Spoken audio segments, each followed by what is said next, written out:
পাহাড়ের বুক চিরে হঠাৎ নেমে এলো বরফ, পাথর, কাদা আর পানির ভয়ঙ্কর স্রোত। মুহূর্তেই ভেসে গেল রাস্তা, সেতু, ঘরবাড়ি।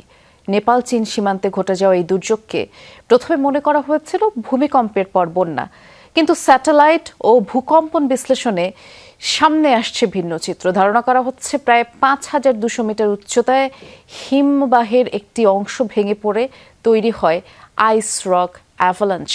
আর সেই ধ্বংসস্তূপ নদীতে বাঁধ তৈরি করে আটকে দেয় বিপুল পানি। আর সেই বাঁধ ভেঙে বরফ, পাথর, কাদা আর পানির স্রোত নেমে আসে ত্রিশূলী নদী বেয়ে। অর্থাৎ হিমবাহ ধসের ঘটনায় ভূমিকম্পের মতো কম্পন তৈরি করেছিল। কয়েক মিনিট আগেও পাহাড় ছিল প্রায় স্বাভাবিক, হঠাৎ ওপর থেকে ছুটে এলো বরফ, পাথর, কাদা আর পানির বিশাল দেয়াল। রাস্তা, ঘরবাড়ি, সেতু কিছুই দাঁড়াতে পারেনি সেই স্রোতের সামনে। ২৬ আগস্ট সকালে নেপাল চীন সীমান্তের কাছে ঘটে যায় এমনই ভয়াবহ ঘটনা।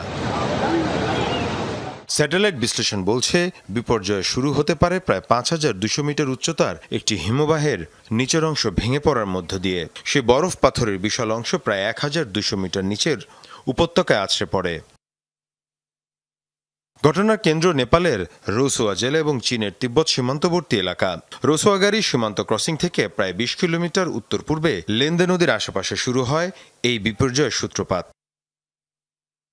বিশেষজ্ঞদের ব্যাখ্যা অনুযায়ী প্রথমে উচ্চ পাহাড়ের হিমবাহের একটি বড় অংশ ভেঙে নিচে নামে, সঙ্গে যুক্ত হয় পাথর, বরফ এবং বিপুল পরিমাণ পলিমাটি। এই আইস রক অ্যাভালাঞ্চ গিয়ে আঘাত করে লেন্দে নদীতে। এর ফলে নদীর প্রবাহে তৈরি হয় বিশাল বাধা বা প্রাকৃতিক বাঁধ। তারপর সে বাধার পেছনে জমতে থাকে পানি। আর যখন এই প্রাকৃতিক বাঁধ ভেঙে যায়, তখন আটকে থাকা পানি, বরফ, পাথর এবং কাদা একসাথে ছুটে যায় নিচের দিকে।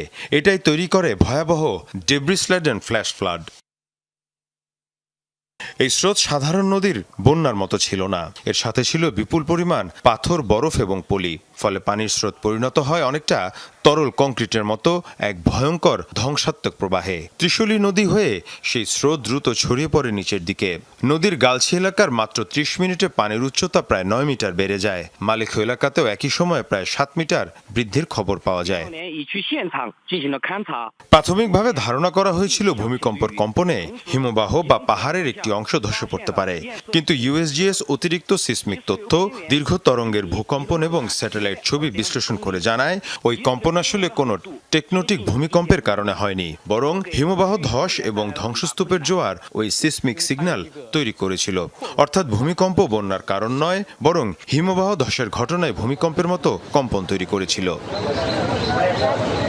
নেপাল তিব্বত সীমান্তের এই মহাদুর্যোগকে শুধু একটি বন্যা বললে পুরো চিত্রটা পাওয়া যায় না। সম্ভাব্য ঘটনার প্রবাহ ছিল হিমবাহ ধস, তার সাথে বরফ ও পাথরের ঢল এবং নদীতে ধ্বংসাবশেষের বাধা।